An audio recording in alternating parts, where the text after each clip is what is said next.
So yesterday we were about to start on physical architecture or physical infrastructure of Azure.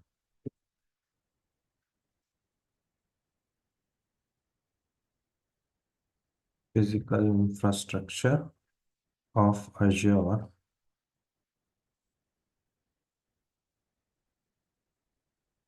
So in the physical infrastructure, very first thing you should notice is Azure regions. Azure regions. What are these regions? Actually, these are geographical locations.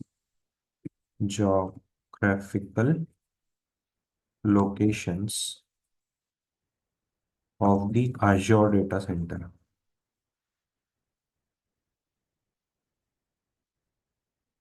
Geographical locations of the Azure data center. Just let me show you that. Um, Azure regions.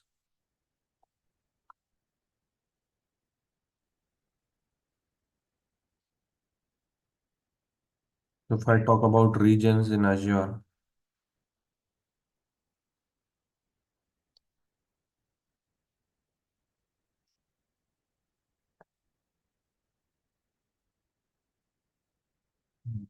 yeah, the clear image.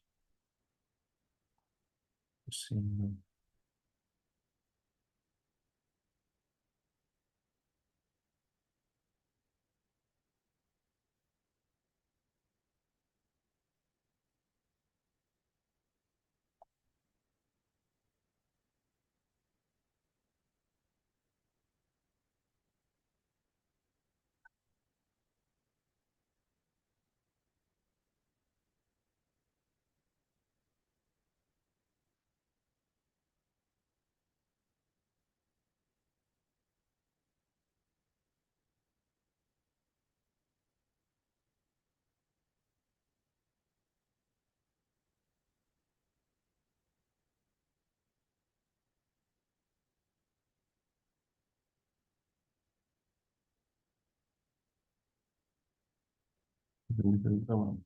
Only the more clear one we can get. Okay, so if you can see here, mm,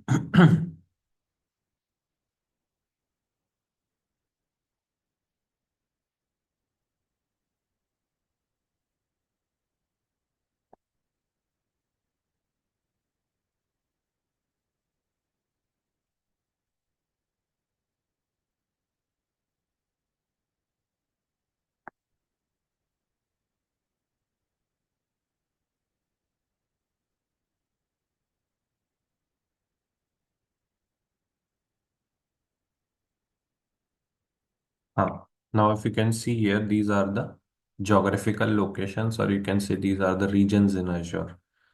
So from the left hand side, from the west, if you see like West Central US, US government, Iowa, these are the data centers. West US 2, West US, West Central US, then US government Texas, US government Arizona.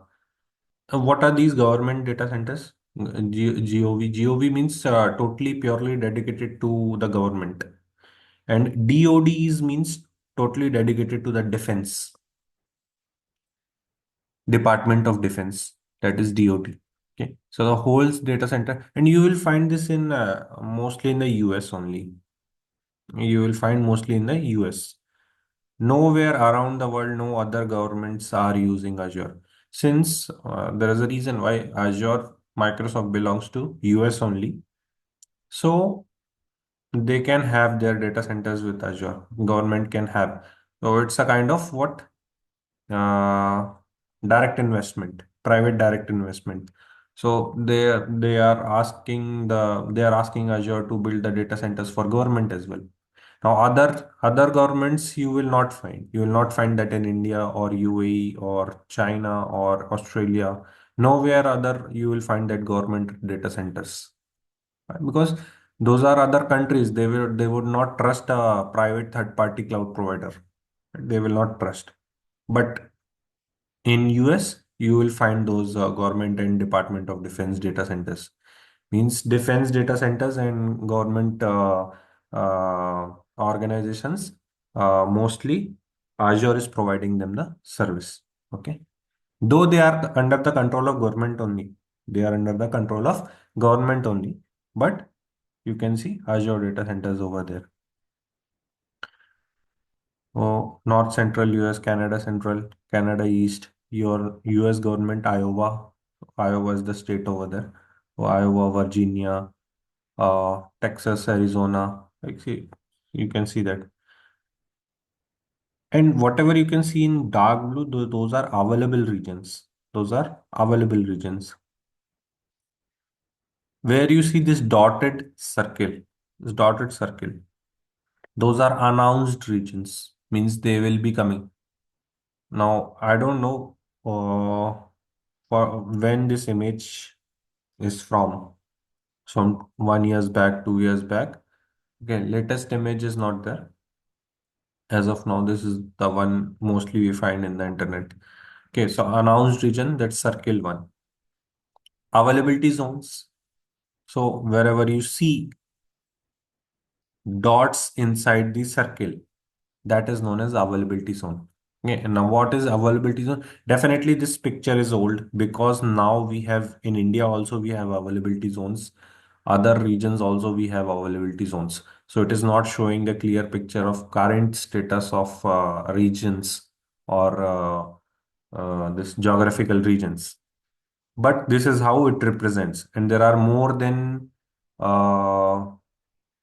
more than 37 plus Azure regions or geographical regions are there around the world. More than 37 plus. Okay. So these are the Azure regions.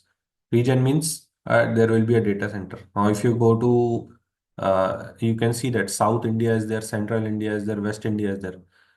South India is in Chennai. Okay, South India is in Chennai. Central India, somewhere in there here, Pune, nearby Pune only, Mumbai or Pune. Okay, that is Central India. And West India is in Ahmedabad. Okay, West India is in Ahmedabad. You will see the data centers. Those are like large data centers. You can see some 1 square, 2 square kilometers. You will find. So in this region, you will find data centers. If you data centers in Azure,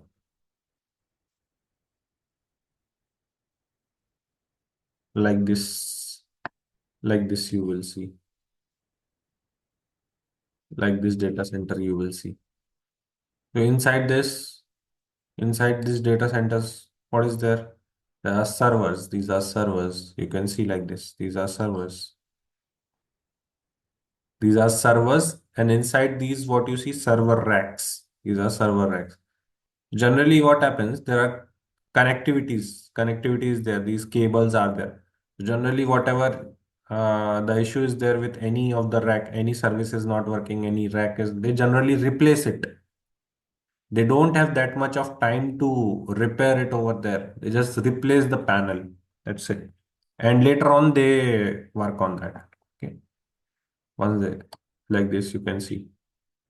And this is not small. They're big data centers, very big. In 1 square, 2 square kilometers.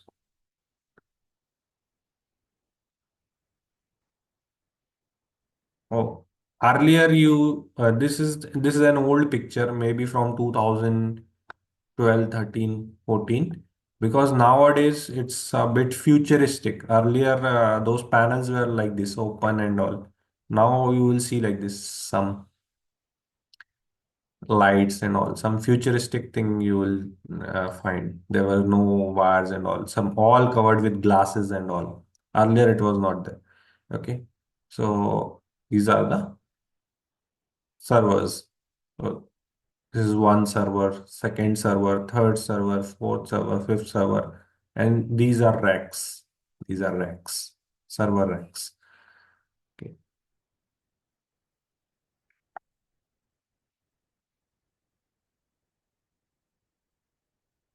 So now here in the Azure regions,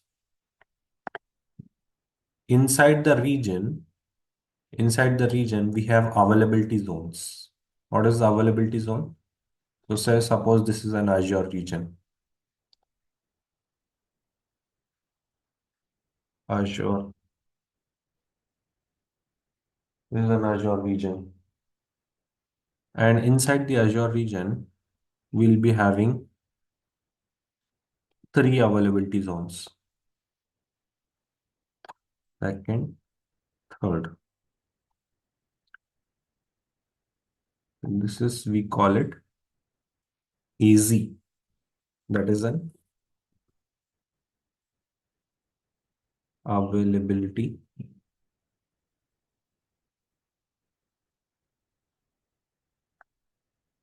zone.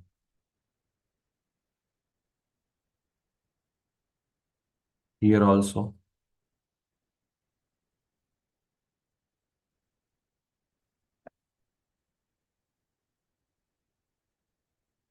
AZ.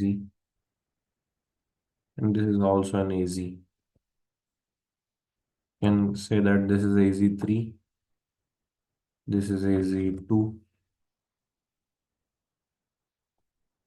and this is AZ1.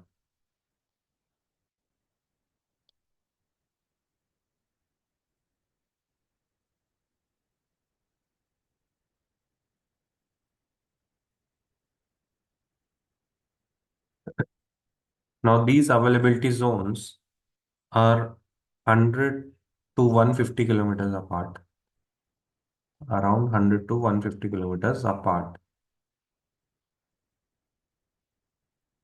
All the distance is 100 to 150 kilometers apart.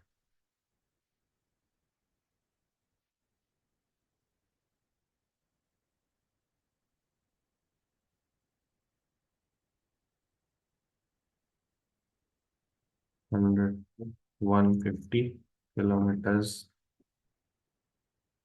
Why this distance is there? So that if, say, for example, you created a service, I created some service here.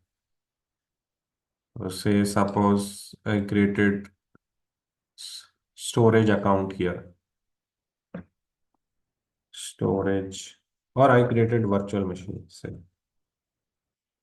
virtual machine. Now, this virtual machine, I have chosen to create this virtual machine copy in all the availability zones, AZ1, AZ2, and AZ3. So I created this machine. When I created this machine, I opted for all the three zones. So each and every zone will be having a copy of this virtual machine. Okay, each and every zone will be having a copy of this virtual machine running. What is this called? So this is called a zone redundancy. I have opted for a zone redundancy.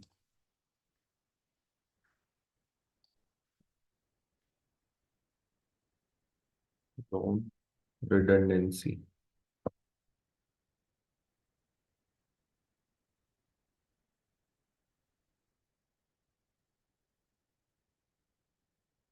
I've opted for a zone redundancy if I am availing these availability options. So now my machine, a copy of my machine will be here, a copy of my machine will be here, and a copy of my machine will be here.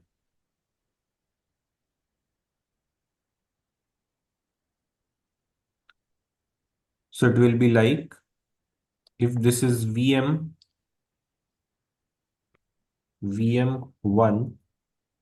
hyphen 1.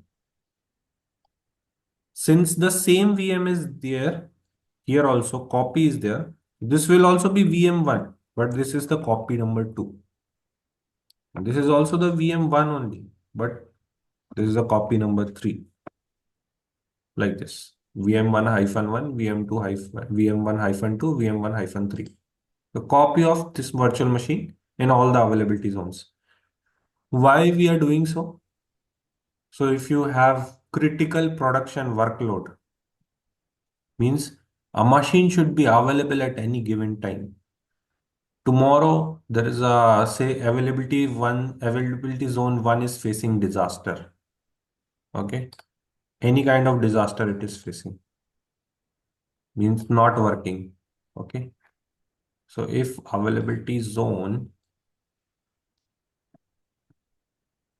if availability zone one faces any issue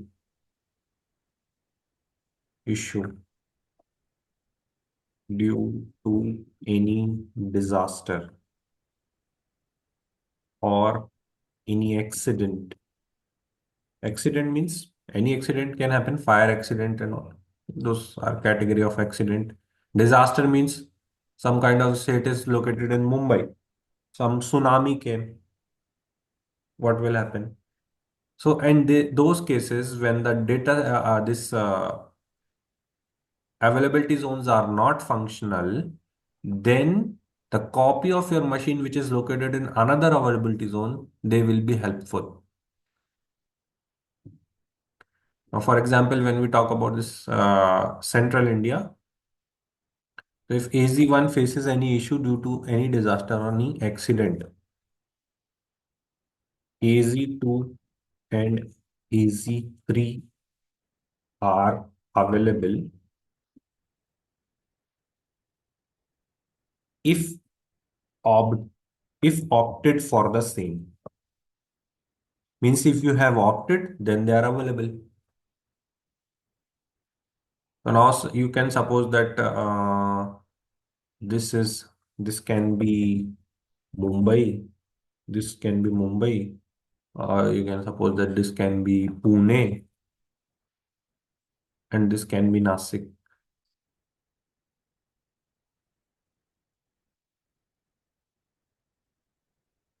or any other city around.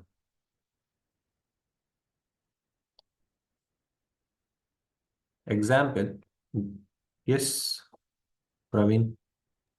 Yeah. Will there be any disaster Mm-hmm. that even though I as a customer have subscribed for these three regions, Mm-hmm. will there be all three can be going down at a time?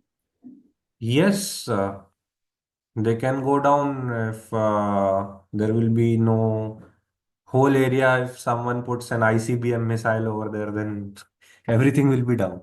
It will Okay. it will take some 5,000 square kilometers of the area. Oh So my God. So, as of the see, in general, we do not consider that kind of disaster that it will take all the three regions because see, Pune is some 250 kilometers apart from Mumbai, 200 kilometers. Okay. Similarly, Nasik is also apart or any other state. For example, not Mumbai, take it Bangalore, or take it uh, Chennai. Chennai. No, Chennai cannot be considered. Chennai is very much apart, like maybe I think 500, 600 kilometers. So No, at least, Bangalore, Hassan, or Mangalore. These are correct, correct, interconnected. correct, correct. These are like what they do, they create a special economy zone like this. Okay.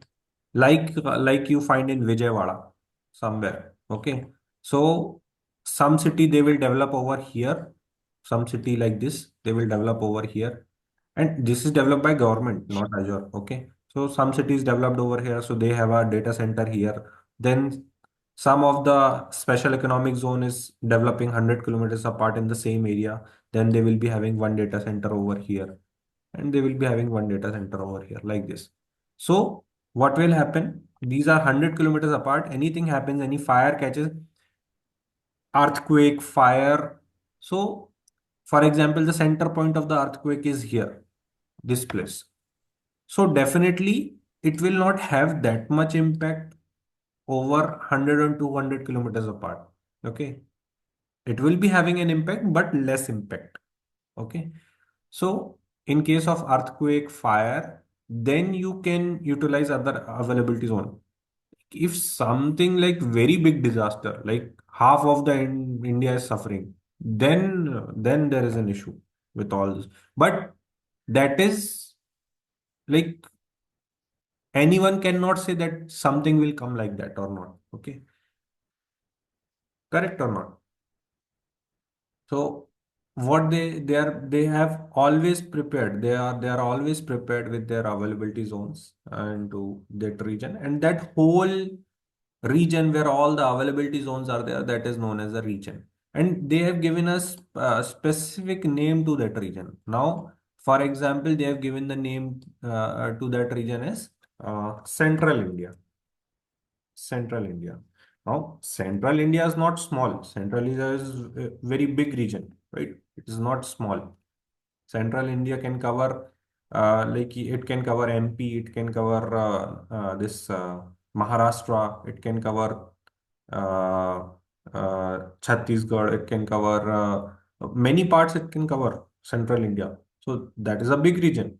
Similarly, South India can cover Karnataka, Chennai, Kerala, that is a South India region, like West US, East US. So not only small region. Now here you can see lot of infrastructure developed in the US side. Like here you found West Central US, here you find West US too. Why? Because actually US is very big. Okay, in as compared to here Indian region or Southeast Asia region or any US is very big. Almost all the population live over here.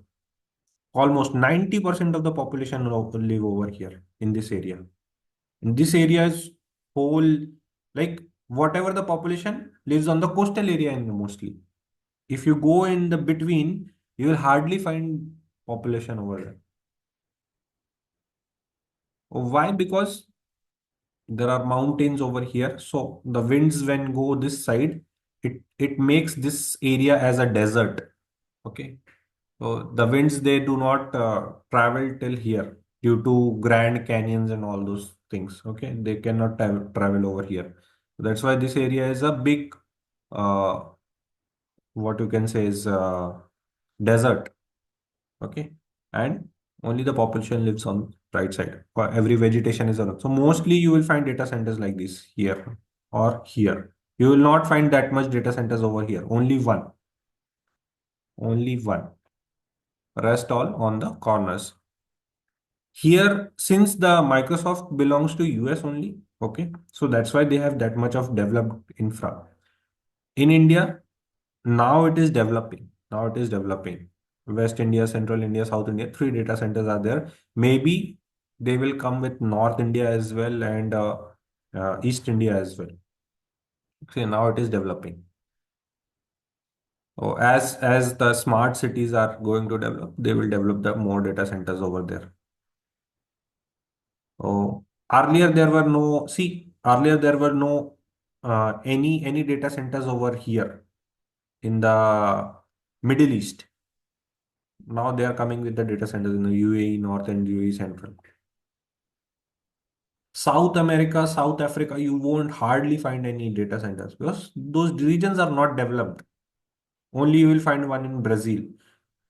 Now there are 13 countries over here. Argentina, and Bolivia, all those countries are there, but they are not developed that much. No business over there.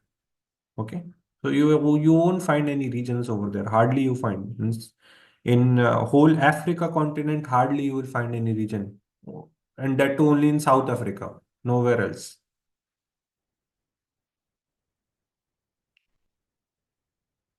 So is how they make the data center. Now inside this Azure availability zones, you will find what? Data centers. Inside the availability zones, data centers you will find. Okay. So Azure region, inside the region, you will find availability zones. And inside the availability zones, you will find data centers.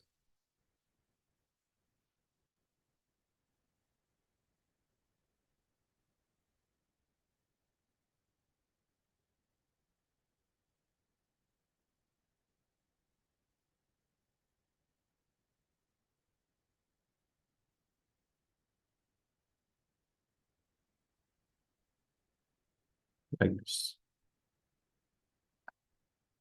This is a you can say physical infrastructure of Azure.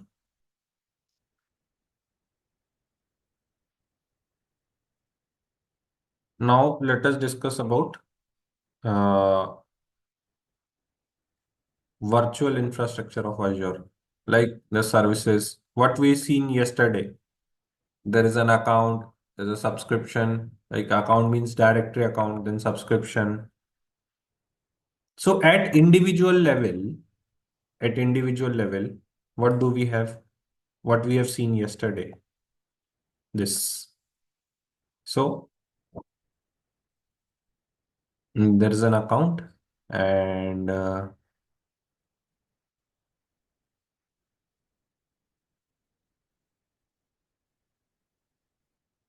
this we have seen.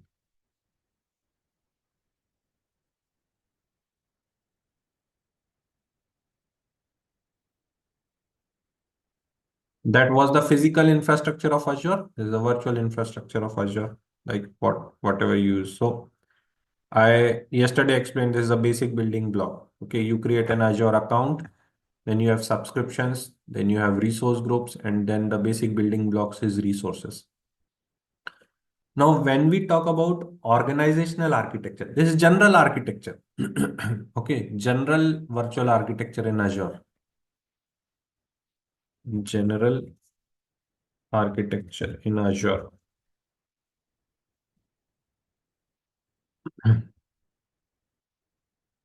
General architecture means you create an account. That means you create a directory, you create subscription, you create resource group and resources. Now, there is an organizational architecture as well. There's an organizational architecture.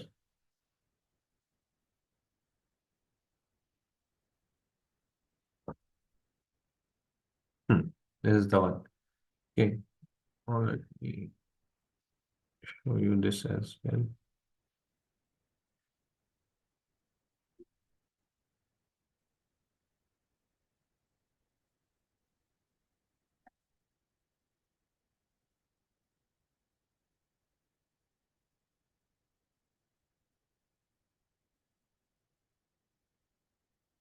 This is organizational architecture.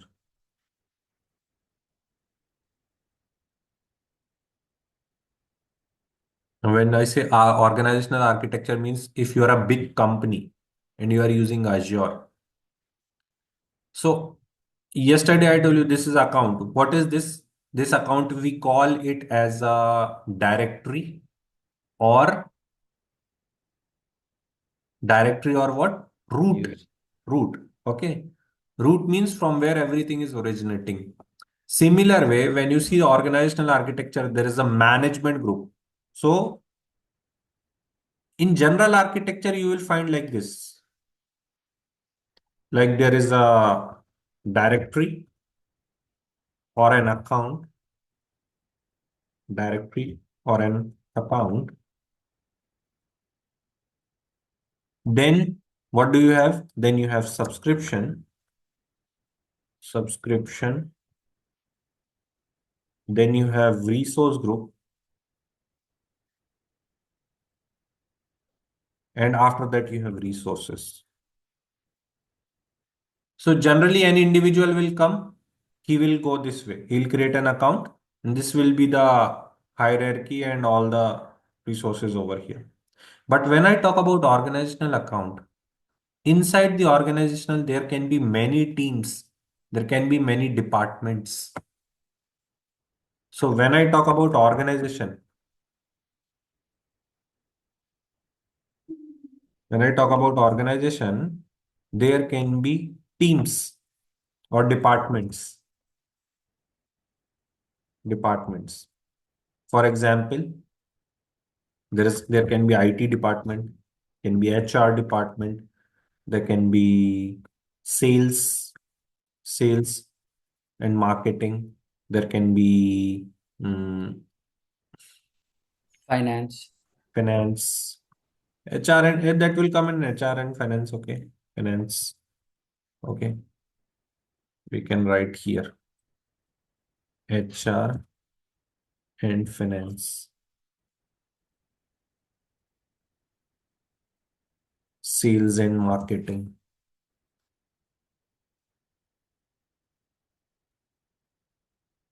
So IT, HR and finance, sales and marketing, uh, transport, transport. Like this, you will feel you will have departments in the IT. Okay. So to manage these departments in the organization, so at the organizational, what you have at the organization level, you have account, okay, account, or what we call it as a directory,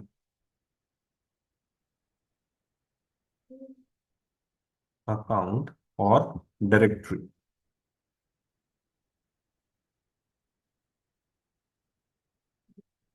At the department level, we have what here? Now we have management groups, management groups.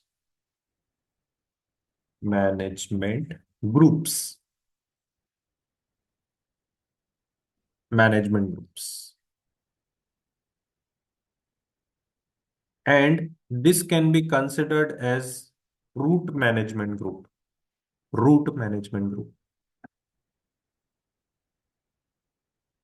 root management group. For example, the company name is XYZ. The company name is, the organization name is XYZ. So XYZ is having a root management group, XYZ root management group. Then inside that root management group will come others like IT management group, then HR management group, then sales management group, then transport. And inside these management groups, they will be having what? Inside these management groups, now they will be having subscriptions. And inside that, they will be having resource groups. Inside this, they will be having what? Subscriptions.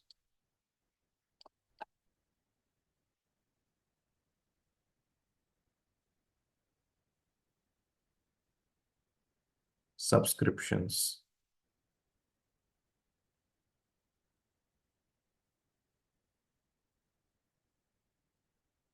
like this. And inside the subscriptions, further, they will be having what? Resource groups. Okay. So in the organization level, you will find this kind of hierarchy.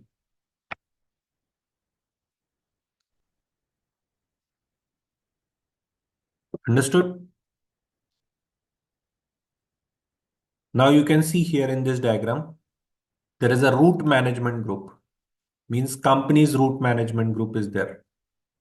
You can consider this as any company, okay? XYZ organization or company. Then inside this, these are what? These are departments, departments,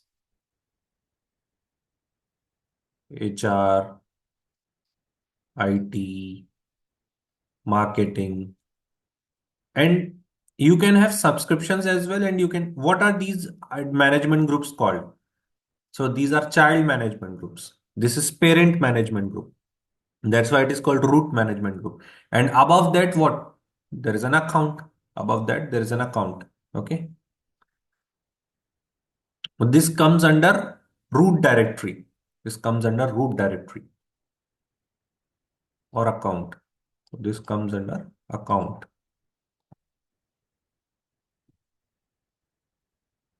or root directory.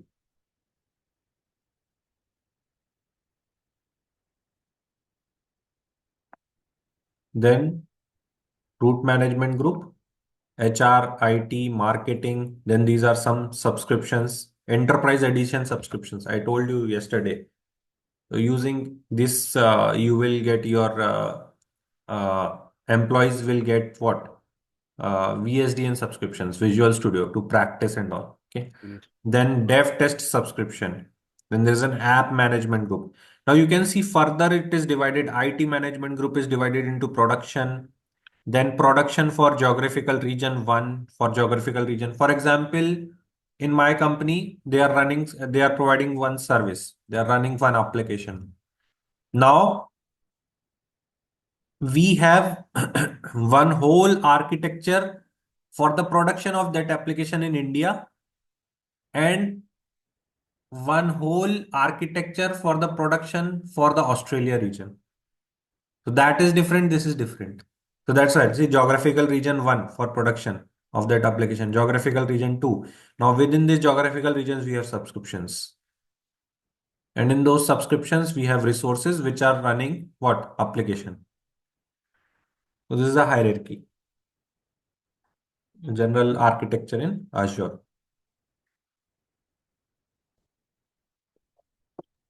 Abhishek, I have a question.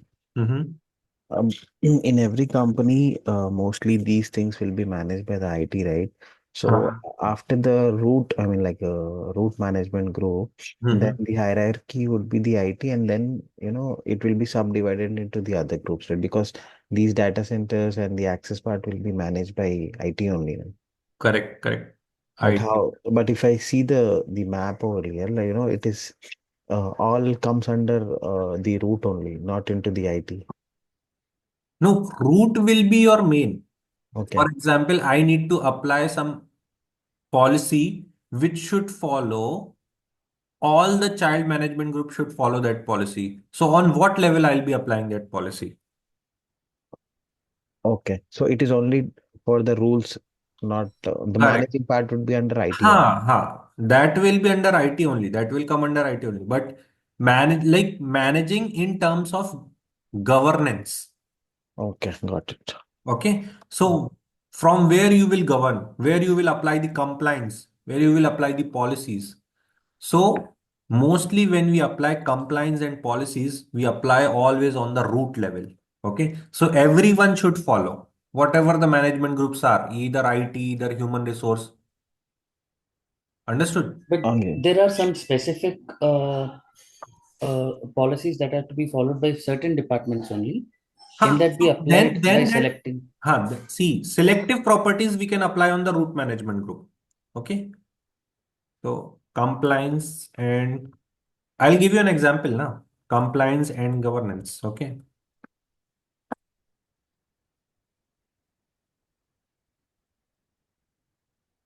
For example, I have a policy that no resources will be created without tags. Means if I want to create any resource anywhere, I should provide a tag over there. Tag means so I should come to know whether this resource belongs to what. Okay. What is the purpose of this resource? For example, after this all hierarchy here in this subscription, I created one resource. I created a storage account. So I will provide, I have to provide a tag to the storage account. Okay. So for example, I provided a tag. What tag I'll provide to this storage account? Impact. Impact is the tag name. And what impact? What is the value of this impact? Mission critical. Means this resource is critical. So whenever someone will come across this storage account, they will come to know that impact this storage account will cause for mission critical. Do not delete this storage account or do not touch this storage account. That is a tag I applied. Now, using this tag, everyone comes to know that we don't have to touch this. Even the security team will ask first to apply any security to this account, whether we can apply or not, because it is showing mission critical. Okay. So I applied one tag over here. Okay. Now, this kind of, for example, any specific tag I want to apply that should apply to all the management groups. So that I will apply on the root management group. So this should apply to all management group. Now there is a particular tag, environmental tag. that should only be applied in the IT. Okay. So IT resources are there. So now you know that in IT we have what? In IT we have environments. Okay. What environments we have in IT? Dev is there, Dev stage, QA prod, is there, yeah, stage is there, mm, production is there, right? production is there.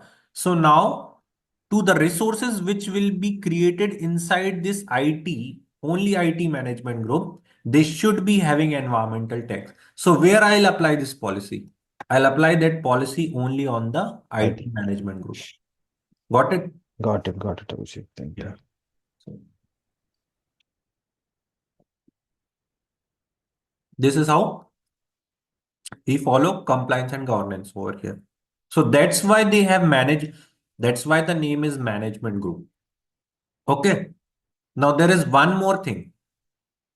For example, management groups are created not only for compliance and policies or managing, they are also created. For example, this is India. This is India. So in India, there is one production application running, and say this is Australia, AU region. Okay, Australia. Generally, we call it AU, right? This is IN, this is AU. So in our subscriptions, it is like whatever subscriptions belong to here, the subscription name is given like GIN. Okay. And whatever subscriptions belong to Australia region, we have given name something like GAU. So that you can understand from the subscription name itself that this subscription belongs to Australia region, this subscription belongs to India region. Okay. So G means geographical location, IN means India. G means geographical location, AU means Australia. Okay, like this. So generally what we do here now in terms of billing, in terms of billing. So we have different billing accounts. So billing is taken care for India region by the billing accounts team from India. Okay. And billing for Australia is taken care by billing accounts team Australia.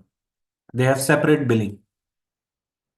See, on that, see, it is a big organization, very big organization. So it is very hard to handle at one place. They cannot get all the invoices at one place, neither in the US, neither in the Australia, neither in India. So what they have different billing for their different regions. That is the way to handle, right? That is the way to handle so much of big organization. You cannot handle like you have 10 shops and you are collecting all the revenue for the 10 shops at sitting at your home at one place. No, it's not like that. Okay. They have a lot of centers, many offices around the world. Okay. So for that much of big organizations, you have different purposes to have different management groups. So compliance and governance is one purpose. Billing is billing is another purpose. Okay. Billing is another purpose. Billing. So that you should get billing under India region. You should get billing of the resources under Australia region, the resources which belong to Australia region. And similarly, other parts of the world as well. US billing in the US region, EMEA billing in the EMEA region, European. EMEA means Europe. Okay. And Middle East will get in the Middle East. South America will get in the South America. Like that. Okay. So I think this part is understandable pretty much, right? Everyone? Yes, sir. Yes. Okay. So this here we complete the architecture of Azure. Now we'll be starting with the services. So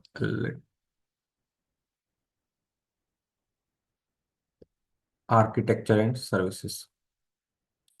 So when we talk about architecture and services, so very first thing Let me scroll on the right. And Abhishek, the region pairing concept, does it will be covered in this one? Regional pair, yes, regional pair. Actually, I missed that. So this is Azure region. Okay. For example, this is Azure region. There will be a similar region. I'll show you.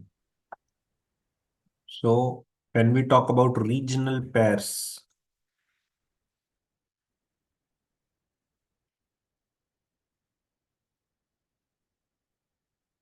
so consider this as one region and consider this as another region. So geographical location 1 and geographical location 2, or you can say region 1 and this is region 2.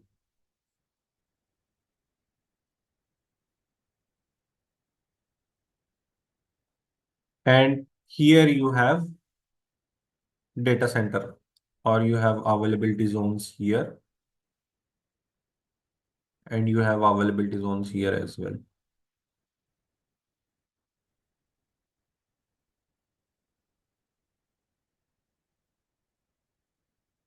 So sometimes some services also provides redundancy on the regional level. So here you have availability zone 1. Here you have availability zone 2. And here you have availability zone 3. Similar way, here you have availability zone 1, availability zone 2 for another region, okay, and availability zone 3. Now, if we have a regional pair like this, if we have a regional pair like this, so for some resources, we follow regional redundancy as well. For some resources,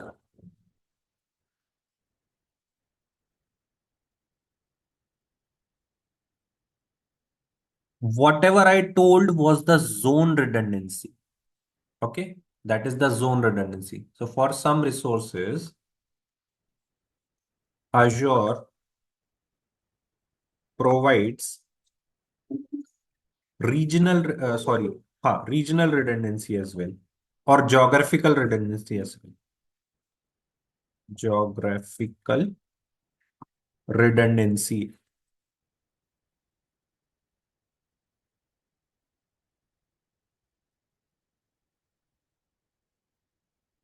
So if the service is not available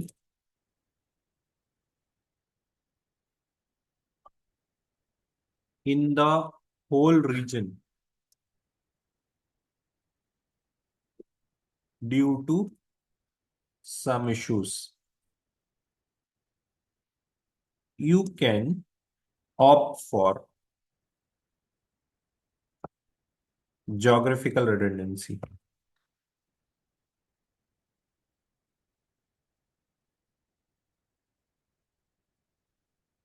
For very high availability.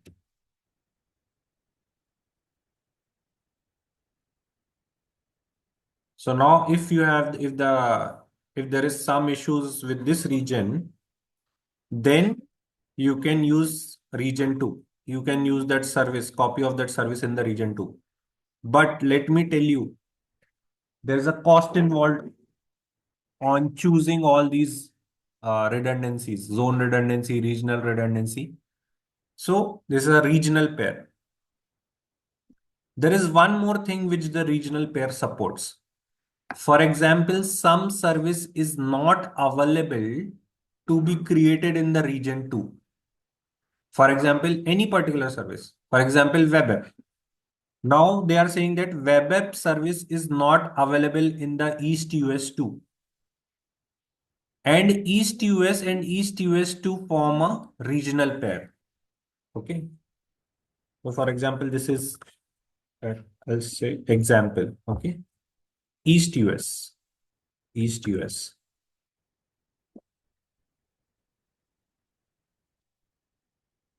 and this is East US 2.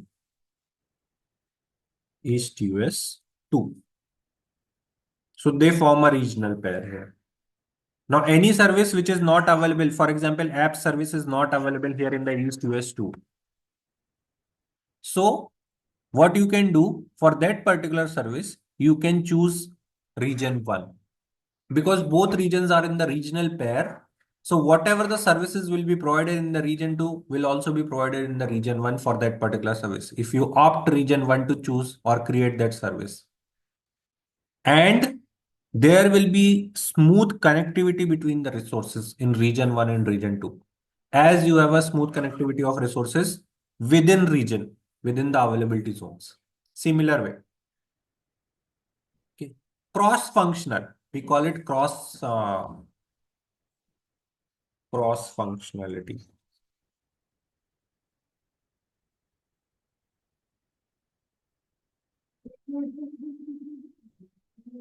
Is present.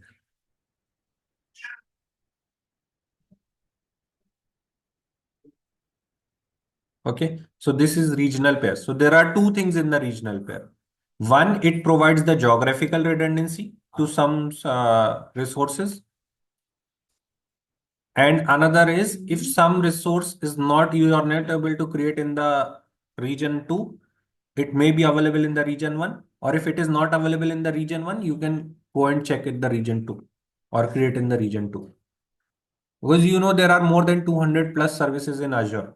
Some services they may not provide in the region 2 because they do not have infrastructure for that. They do not have infrastructure for that. Suppose they do not have an infrastructure to provide a web app over here in the region 2. So they will ask you, and generally when it happens, for example, this region 1 was set up in say 2012. And this is set up in 2018. So definitely this region will need a help of region 1 to establish itself. So they keep that region in the close proximity, creating it as a regional pair until this develops itself, until it is in the development phase. Okay. So once it is developed, this will be fully functional. Each and every service will be available over in the East US2 only. So understood the concept of regional pairs, right? Everyone? Yes, Abhishek, one thing. So Mhm. this can be used as like same zone redundancy, like if anything disaster which has happened in You can opt particular. for geographical redundancy then. Okay. So then Okay. the cost would be different, right? Cost will be definitely cost will be increased for that. Okay. So definitely someone will be providing, for example, you opted a virtual machine here. Now you are asking that I need a copy or I need a backup for that machine into region 2 as well in case of any disaster happens. So for the disaster recovery, we need a copy of the same machine in the region 2 as well. So since they are providing, it is not like that a disaster comes and then they will set up another machine or copy of the machine in the region 2. Already a backup of that machine is running in the region 2 somewhere in the back end, but you will not get access for that until and unless there is any kind of disaster in the region 1. So definitely already they are maintaining one copy in the region 2. Okay. So it is not like what we call it as proactive. When primary completely goes down, the secondary would completely active. Yes, yes, yes. Proactive measures. Okay. It is not that after destruction they will take the measures. Okay? Yeah. This is regional. Now after that, compute services, architecture and compute services. So let's start with compute services here.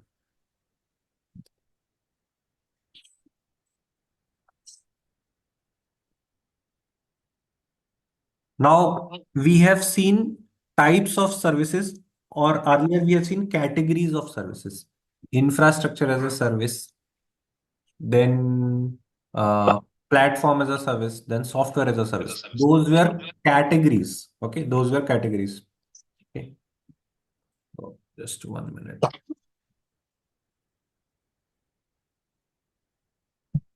Taking updated attendance. So some people join late, maybe.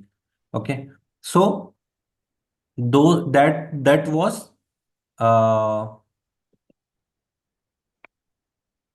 categories of services. Categories of services. What we studied yesterday. Okay,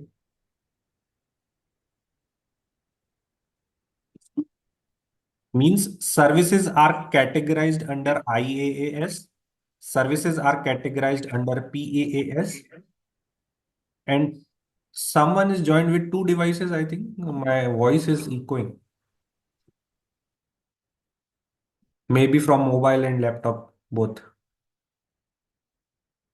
Please drop off from the one device, okay, if anyone is there. So categories of services, IaaS. So categories of services means services are categorized under these three: infrastructure as a service, platform as a service, and software as a service. So this we have seen yesterday. Yesterday this we have seen. Now we'll see types of services here. Types of services.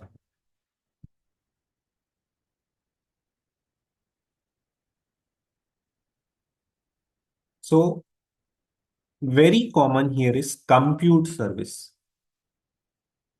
Now compute service can have both. Compute service falls in both the categories. Falls in both categories. Compute service can be IaaS and can be PaaS. So both the categories have compute services. But when we talk about IaaS, so there is an example of what we have seen yesterday, a virtual machine. Virtual machine is an example, perfect example of compute services.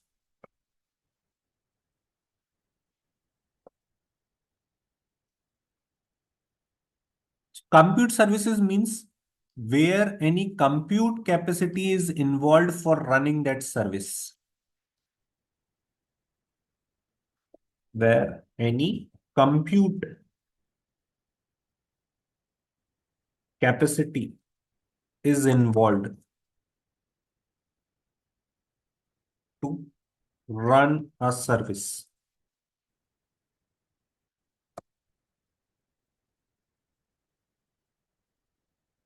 That is known as compute service. So definitely when we talk about configuration in the virtual machine, so you have memory. Memory means your RAM. You have storage, means your ROM. You have network. You have operating system, means software.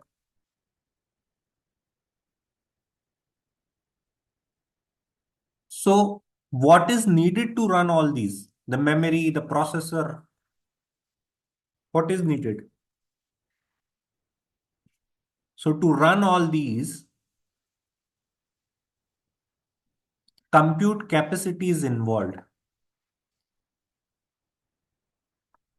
Compute capacity is involved to run these configurations.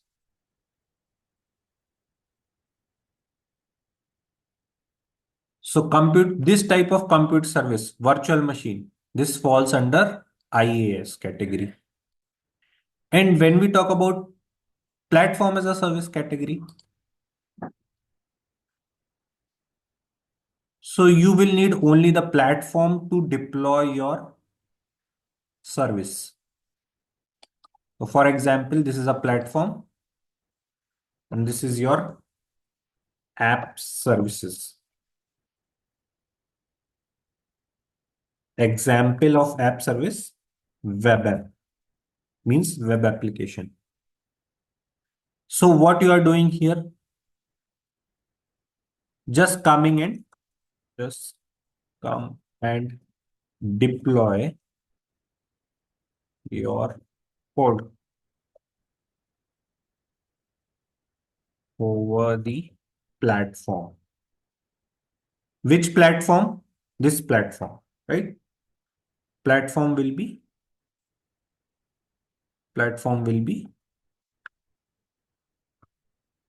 Linux, Windows, okay? Linux or Windows. And do not worry about the infrastructure, underlying architecture, where it is running, where this app service is running, whether it is running under a virtual machine, whether it is running anywhere in the server, you don't have to worry about that.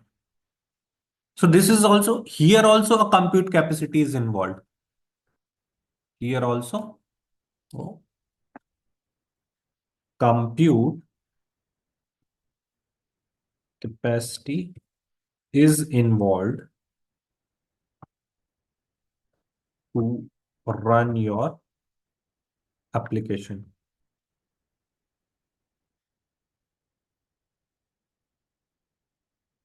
So these are what?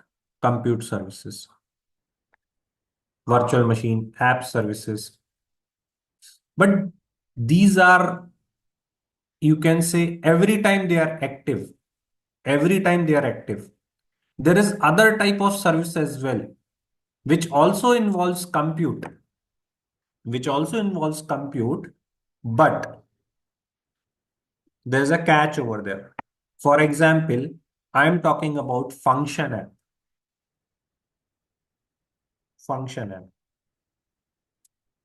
Anyone knows what is function app? Anyone? What is a function app?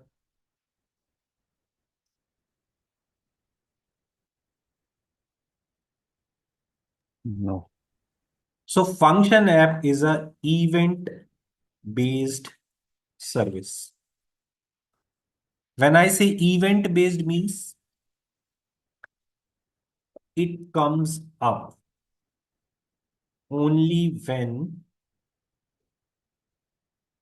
an event occurs. It comes up only when an event occurs and is required to take some action. Some action. It comes up only when an event occurs and is required to take some action.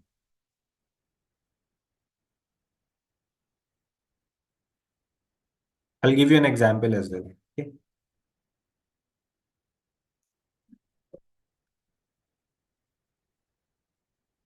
If there is no event, the function is known as a dead function.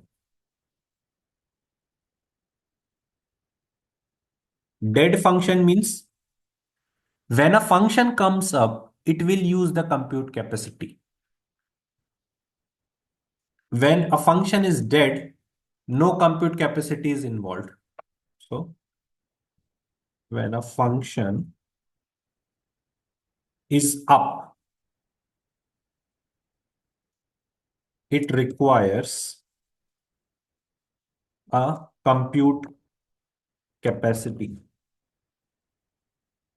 to run. But when a function is dead, dead means no event is there. So function is dead. Function is termed as dead function. So when a function is dead, it requires no compute capacity. and hence cannot be charged for the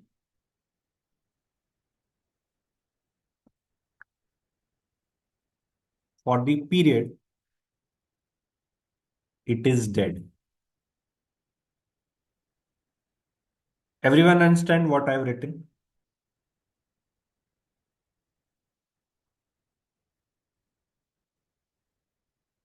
Yes, sir. So when a function is up and running, it will be charged for the compute capacity which is involved to run that function. But when the function is dead, it requires no compute capacity and hence cannot be charged for that period of time when the function is dead. So that is the advantage of function app or this kind of compute service. But this also comes under compute service only. This also comes under compute services only because we are talking about compute services here. We talked about virtual machine. So every time you will be charged for a virtual machine until and unless you stop that machine. If you're stopping this machine, then only you will not be charged. Every time you will be charged about app service. But function is an app. Whenever it comes up, it will only then be charged. Otherwise, a function is assumed as a dead function. So it is not charged. So let me tell you time.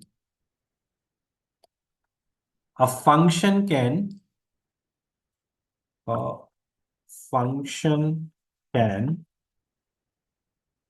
run for some seconds, means 5 seconds, 10 seconds, 15 seconds, some seconds,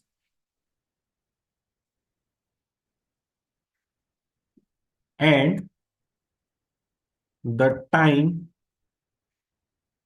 can range up to a maximum of 15 minutes.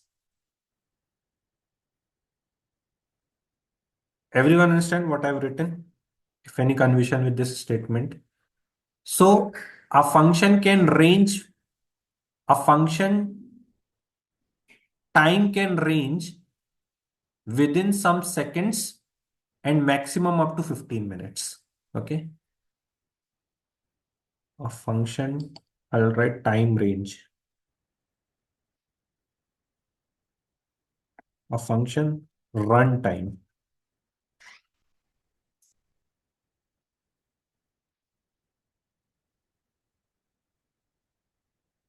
can range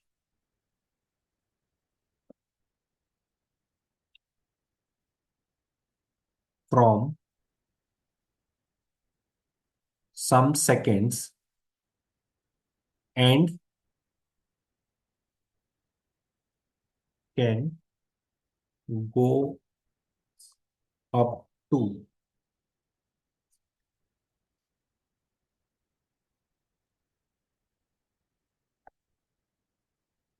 a maximum of 15 minutes.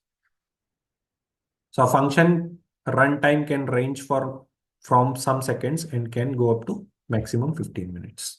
So that is the time runtime of a function. After that, it will again, so after it will give an error. After 15 minutes, if it is not completing its operation, it will give an error. Okay. There might be some error if it is not completing in 15 minutes. So what is running behind this function? So function runs on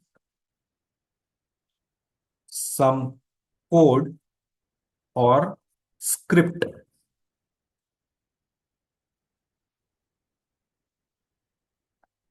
directly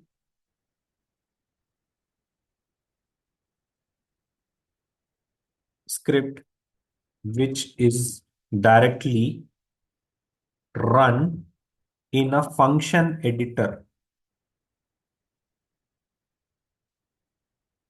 without having any environment there.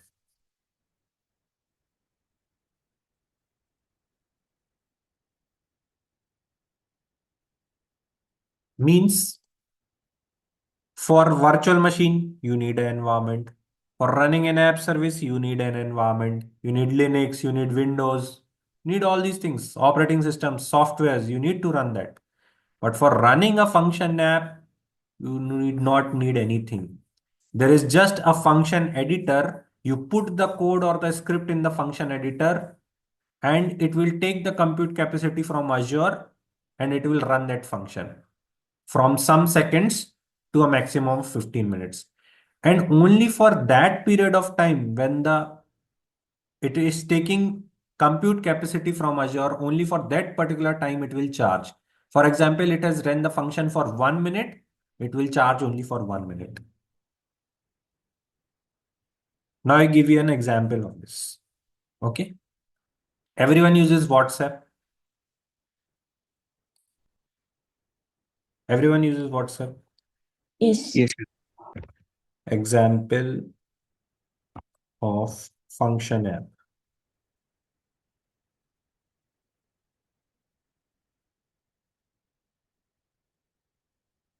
So when you use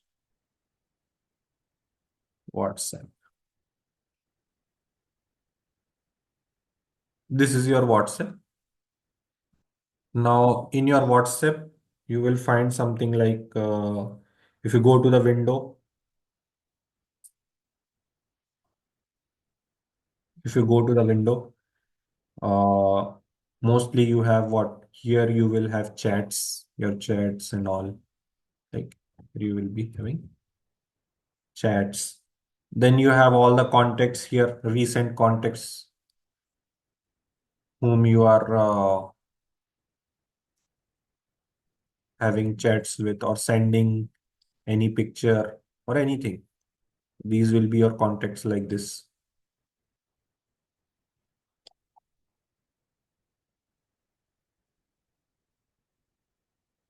And at the bottom here, there is one panel, right?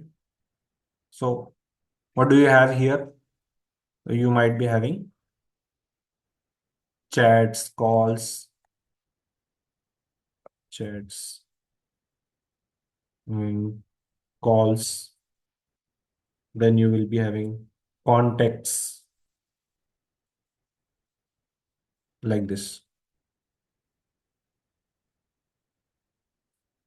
It might differ based on the what settings as well.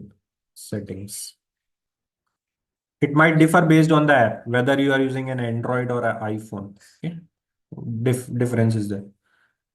This is general, I'm telling. Okay. So whatever you want to access, if you want to access chat, so you can click over here. So it will show you chats and all those things here, like this at the top. This is your WhatsApp. Now, in the WhatsApp, you have a profile picture, right?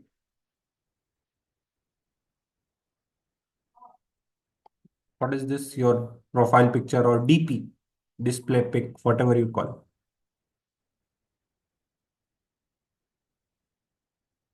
Profile.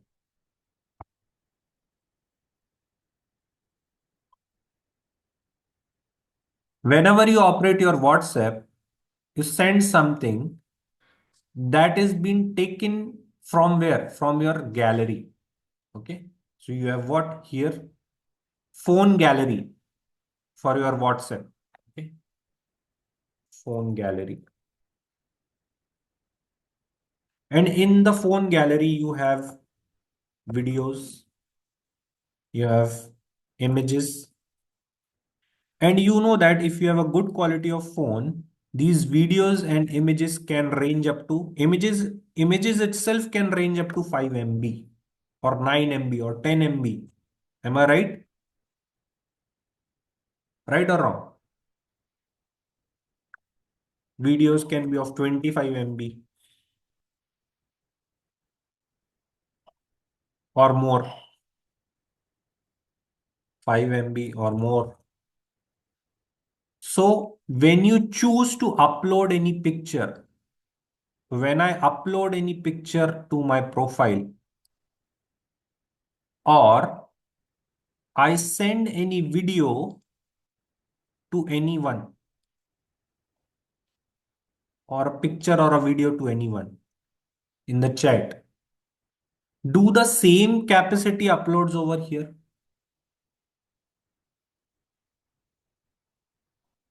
Same size is uploaded over here on the WhatsApp? No. No. What happens? A compressed image, right? Right or wrong? Yes. A compressed image is uploaded. So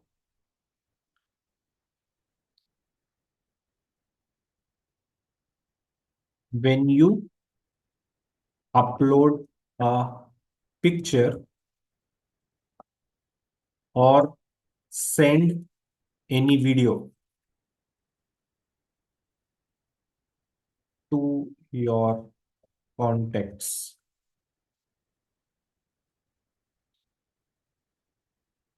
a compressed form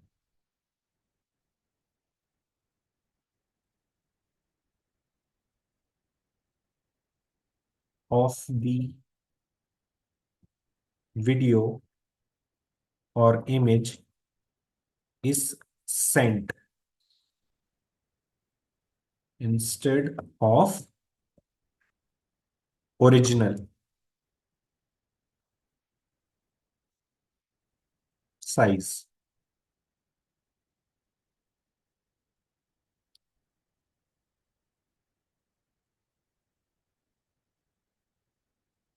Instead of original size. So when I'm trying to upload a picture, so what is an event here? Event. Event is when I opted to upload a picture. That is an event.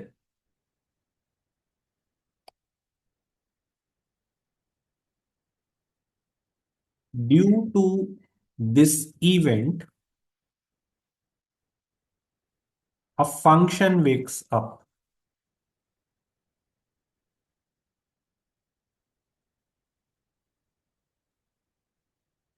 and that function wakes up to perform an action.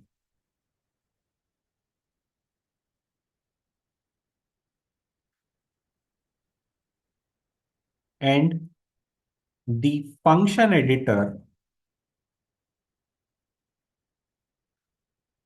contains a script.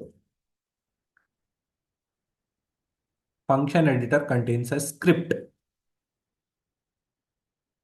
Now that script can be on Python, can be on PowerShell, can be a shell script, can be any other code or script or code. Generally for this purpose, we use script only. Code is not needed. Okay. So editor contains a script to compress the original size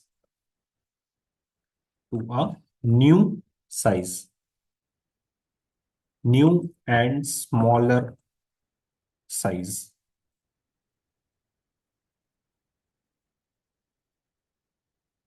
So what is this? This is an action based on the event.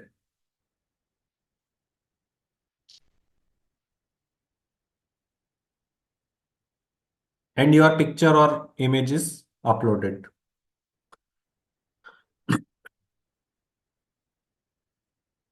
To compress the original size to a new and smaller size. and then the function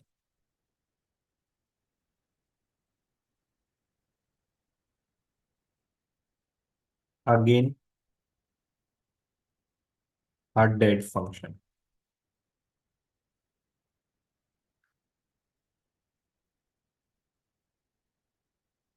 So it converted the image or a video into the smaller size or the new size, and the function again goes to sleep, or it's a dead function.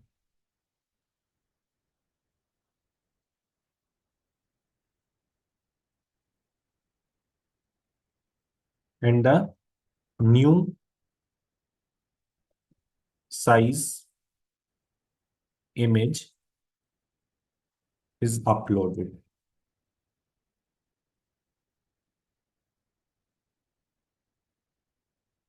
So event, action, and result.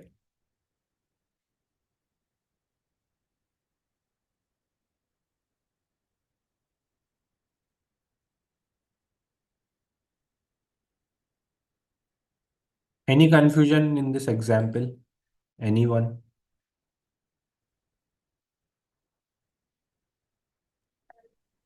Yeah, it was clear, sir. Actually, these all will be handled in application itself, right? Like when we are Right, using. right. Yes, application itself, it will be handled. Okay. So can we integrate this function with our applications like Definitely. I can give you okay. another example. Okay. Okay, I can give you another example. There are a lot of examples in day to day where you can invoke a function with your application.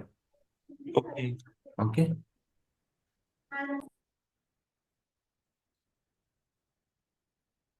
Oh, this was the best example what I know. There can be any number. If you might have IoT devices sending you the messages. Messages can be of the size, big size. You need to compress those messages to send it into the message broker queue. From there, the message will be read out by the application and will be processed. This is another example where you can invoke a function. Okay. So in compute services, now since we'll not go deep into these things because we are just learning about the services, okay? Otherwise, it will take more time because that's why we have opted to divide our course into fundamentals, admin, and then DevOps. So if I go more into this, like what kind of function, where it is, then we will be into DevOps then. Okay.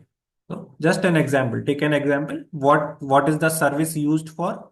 What is the category of the service? What is the type of the service? That is it.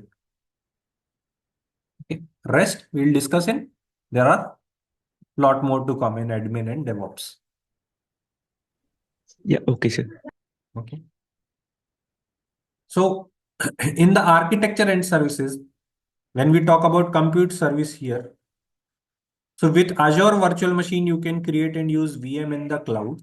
VMs provide the infrastructure as a service. That is the category of the virtual machine as a compute service in the form of a virtualized server and can be used in many ways, just like a physical computer.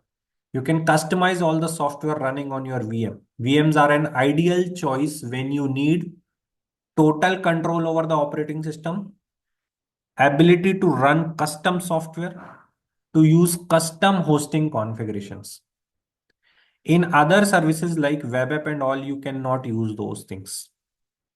In the VM, you have an opportunity to use all these things. Custom hosting configuration, you want total control over operating system, VMs are perfect choice.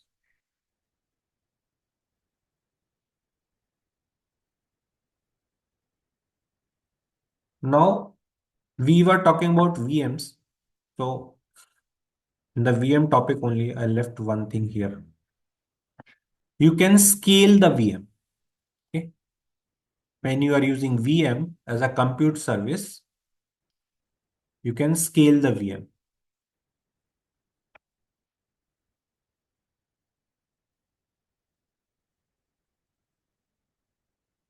you can go for scaling option in VM.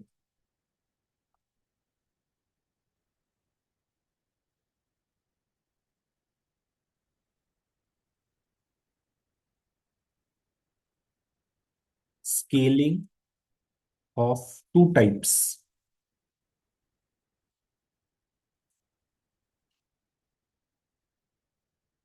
Vertical scaling,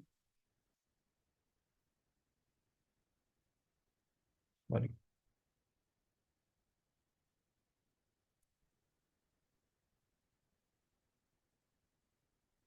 vertical scaling and horizontal scaling.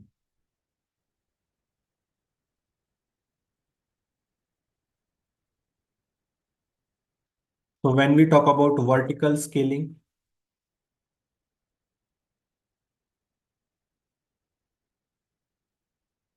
means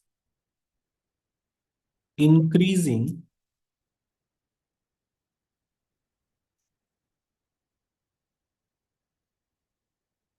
the capacity of the same machine. When we talk about increasing the capacity, what capacity of I'm talking about? Compute capacity.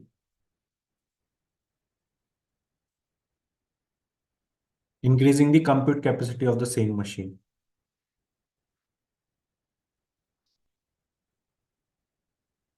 Example, earlier it is of 8 GB RAM. You can increase to any other number.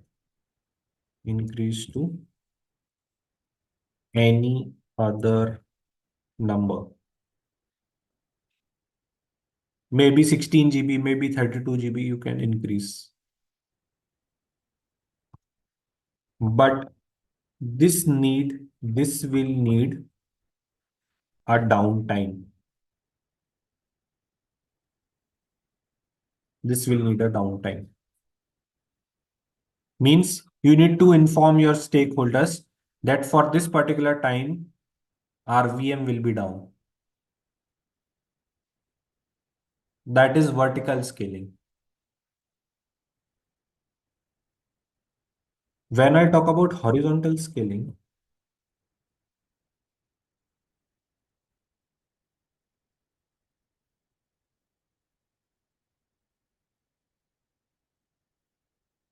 increasing the number of machines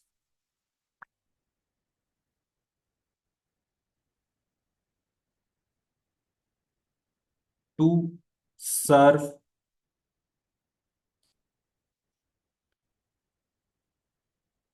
your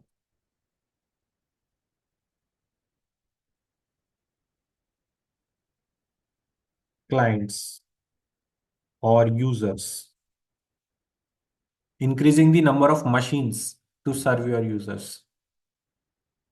I can give you an example of horizontal scaling.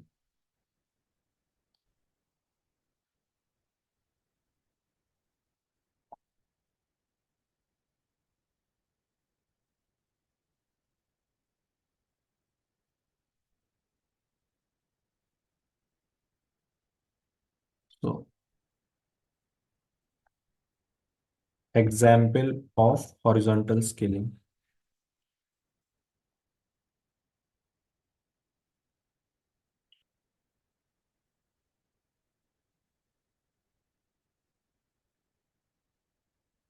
New York Stock Exchange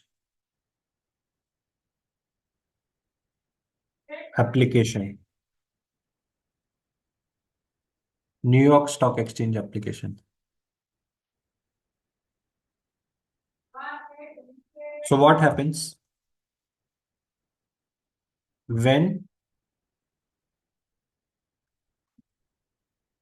there is no trading or on the off, sorry, on the off trading time, or when the market is off. Okay. Market is off.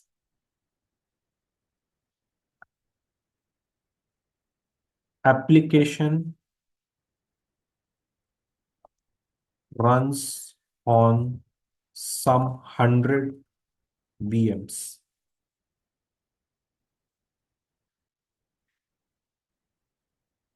But as the market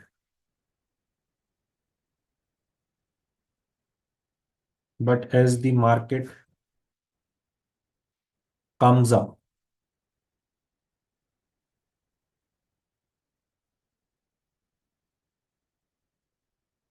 the auto scale function, or I'll not say function, otherwise you will be confused. So comes up, the auto scaling option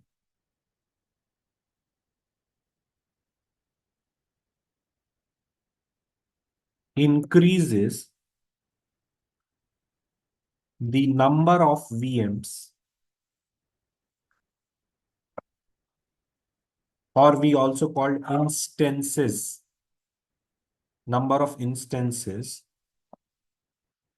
to a maximum, or to option increases the number of VMs to 3000.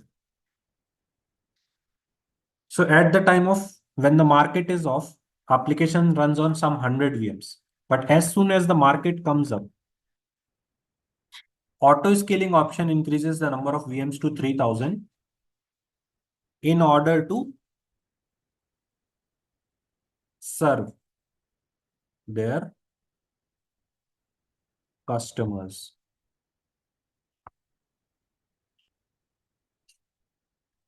Since the horizontal scaling is a practical option, why it is practical option? No downtime required. No downtime required. That is, horizontal scaling is a practical option. You are just increasing the number of machines. You are not having a downtime for the machine. So your users will not be affected at the time of business. So if, for example, there is one machine and it has a capacity of 10,000 users, it can accommodate 10,000 requests. So users means requests are coming. I am the user, you are the user. What we are doing? We are accessing the website. So who are we? We are traffic, right? So if one machine of that particular capacity, for example, it is a 32 GB RAM, 1 TB hard disk, this is the capacity of that machine. So it can accommodate 10,000 users maximum. So once it reaches, we can schedule an auto scale function, auto scale option. So what did auto scale option say? For example, when the machine reaches its total network capacity of 80%, schedule another machine. Okay. Schedule third machine, fourth machine, fifth machine, like this. So what will happen? The load will be distributed. Load will be distributed. So say this is one machine. Okay. And it has a capacity of 10,000. This is a VM. It can have 10,000 requests. That is the capacity of the machine. And users are using this machine. User are accessing the application here. So once the capacity reaches, what horizontal will scaling will do? It will add another VM. It will add another VM here. with the same capacity, with the same application installed, everything automatically, it will add another VM. So this will be your VM2. Consider this as one, that is VM2.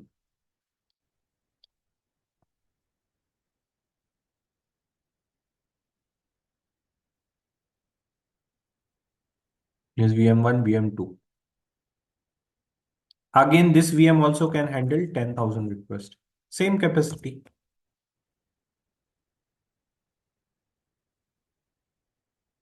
So now what will happen? Now there will be it will cut off the supply to this VM. Okay. There will be a load balancer here. So what will be there?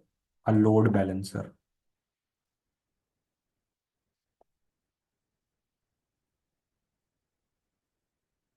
Load balancer. And what this load balancer will do?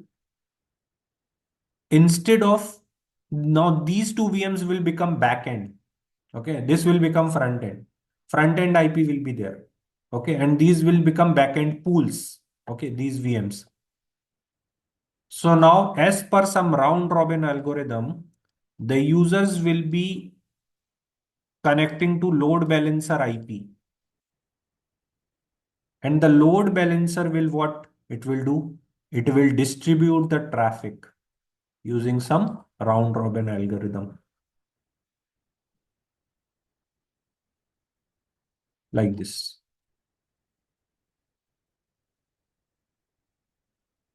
So this is what? This is horizontal scaling. It can add number of machines. That's why I told you that stock market, in New York stock market exchange application runs on some 100 VMs generally. But when the market is up, it goes to 3,000 VMs to serve the customers. And not only this scaling is done, you can say this is known as scale out. This is known as scale out.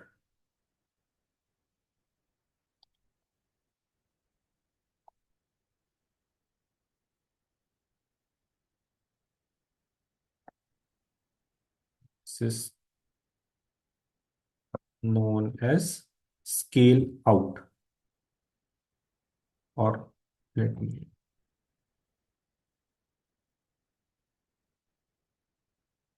when it goes this way,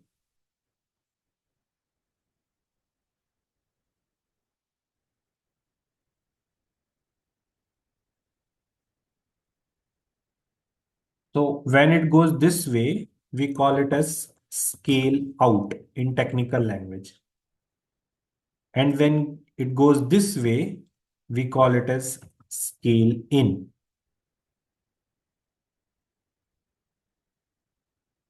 Scale in means deleting the number of VMs if not needed.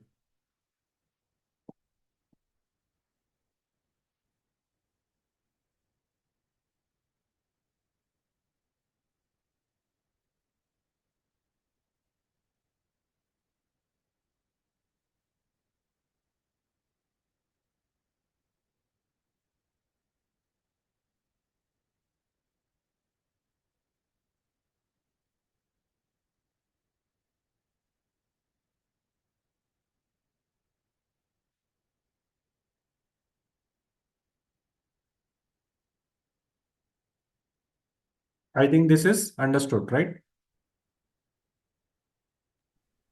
Yeah, I one small question here. Similarly, So if one it more thing, one more thing. Similarly, as you go up in the vertical scaling, that is known as scale out. Okay. Scale out. And as you go down here, we call it as scaling.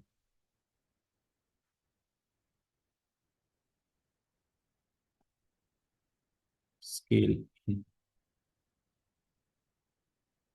So in vertical scaling, when you go up, means increase the resources in the same VM. That is scale out. decrease the resources in the same way, and that is scale in. If you increase the number of instances horizontally, that is known as scale out.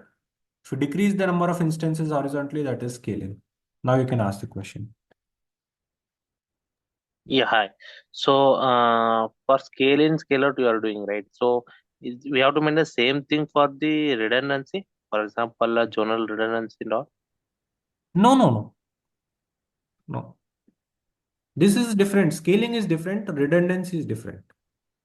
No, this, in special condition, we are going with the scale in and scale out, right? Yes. So, redundancy is like a backup. So, there also we have to maintain thing. No, no, no, no, no. Okay. Redundancy is totally different concept. Yeah, that is kind of backup, right? You can say that is kind of backup. I not say backup. It's an availability. Okay. It's So, an just we are keeping availability. copy of that. Means at any given time, a machine is available to serve me. That is an availability. Whether that machine should serve me from availability zone 1, whether that should serve me from availability zone 2, whether that should serve me from geographical region 2, anywhere it is serving, I need one machine to serve me at least at any given time. So that is known as availability. Okay. This is this is scalability. Scalability means, see, when the server reaches 10,000 requests, that means server cannot handle more requests after that. It will crash. Server will crash. So before the server should crash out, scaling option should work and it should create another machine to serve the customer. So this is scalability.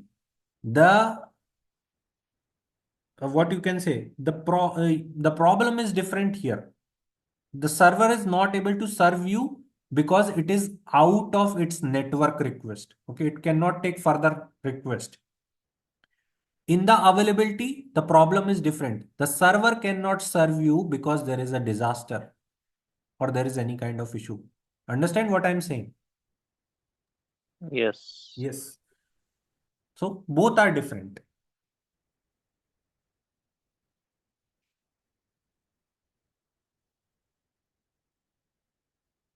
So scaling, virtual machine scale set. I'll explain you a scale set in the next class. Okay, what is a scale set and what is an availability set? Okay. So we were going through the scaling options. Once done, we'll there is one small activity. No need to create a account for this activity. Okay, I'll tell you.